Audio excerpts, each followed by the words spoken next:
സംസ്ഥാനത്ത് അതിതീവ്ര മഴ അടുത്ത ദിവസങ്ങളിലും തുടരുമെന്നാണ് കേന്ദ്ര കാലാവസ്ഥാ വകുപ്പിന്റെ റിപ്പോർട്ടുകളിൽ പുറത്തുവരുന്നത്. 24 മണിക്കൂറിൽ 204.4 മില്ലിമീറ്ററിൽ കൂടുതൽ മഴ ലഭിക്കുമെന്നാണ് അതിതീവ്രമായ മഴ എന്നതുകൊണ്ട് കാലാവസ്ഥാ വകുപ്പ് അർത്ഥമാക്കുന്നത്.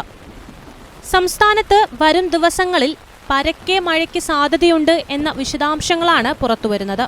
വരും ദിവസങ്ങളിൽ അതിതീവ്ര മഴയ്ക്ക് പുറമെ വിവിധ ജില്ലകളിൽ തീവ്രവും ശക്തവുമായ മഴയും കാലാവസ്ഥാ വകുപ്പ് പ്രവചിച്ചിട്ടുണ്ട്. വരും ദിവസങ്ങളിൽ തൃശൂർ, മലപ്പുറം, കാസർഗോഡ്, കണ്ണൂർ, വയനാട്, കോഴിക്കോട്, എറണാകുളം, പാലക്കാട് എന്നീ ജില്ലകളിലാണ് ഒറ്റപ്പെട്ട സ്ഥലങ്ങളിൽ തീവ്രമഴ റിപ്പോർട്ട് ചെയ്തിട്ടുള്ളത്. കൂടുതൽ ജില്ലകളിലും റെഡ് അലേർട്ടാണ് പ്രഖ്യാപിച്ചിട്ടുള്ളത്. അതിതീവ്ര മഴ അപകടങ്ങൾ സൃഷ്ടിക്കും.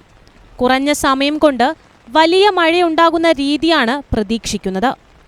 അത് മലവെള്ളപ്പാച്ചിലും മിന്നൽ പ്രളയങ്ങളും സൃഷ്ടിച്ചേക്കാം.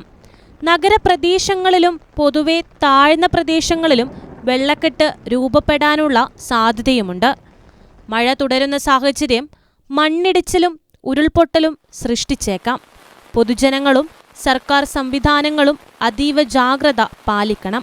ശക്തമായ മഴ ലഭിച്ചുകൊണ്ടിരിക്കുന്ന മലയോര മേഖലയിൽ മണ്ണിടിച്ചിൽ, ഉരുൾപൊട്ടൽ, മലവെള്ളപ്പാച്ചിൽ എന്നിവയ്ക്ക് സാധ്യതയുള്ള പ്രദേശങ്ങളിലുള്ളവർ സുരക്ഷിതമായ സ്ഥലങ്ങളിലേക്ക് മാറി താമസിക്കേണ്ടതാണ്. പകൽ സമയത്ത് തന്നെ മാറി താമസിക്കാൻ ആളുകൾ തയ്യാറാവണം. കാലാവസ്ഥയുമായി ബന്ധപ്പെട്ട് മറ്റൊരു സുപ്രധാന വഴിത്തിരിവ് ഇതാണ്. ഇന്ത്യയുടെ കാലാവസ്ഥാ പ്രവചന ശേഷിയെ അടിമുടി മാറ്റുന്ന ഭാരത് ഫോർകാസ്റ്റിംഗ് സിസ്റ്റം, അതായത് BFS പുറത്തിറങ്ങിയിരിക്കുകയാണ്.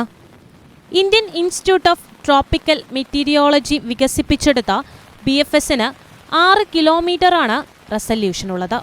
ലോകത്ത് റെസല്യൂഷനോടെ പ്രവചനം നടത്തുന്ന ആദ്യ സംവിധാനമാകും BFS. ഇതോടെ പ്രാദേശിക തലത്തിൽ കാലാവസ്ഥാ പ്രവചനം കൃത്യതയോടെ നടത്താൻ സാധിക്കുമെന്നാണ് വിദഗ്ധരുടെ അഭിപ്രായം. ഇതുവഴി ദുരന്ത നിവാരണം, കൃഷി എന്നീ മേഖലകളിൽ മികച്ച രീതിയിലുള്ള കാലാവസ്ഥാ പ്രവചനം സാധ്യമാവുകയും ചെയ്യും.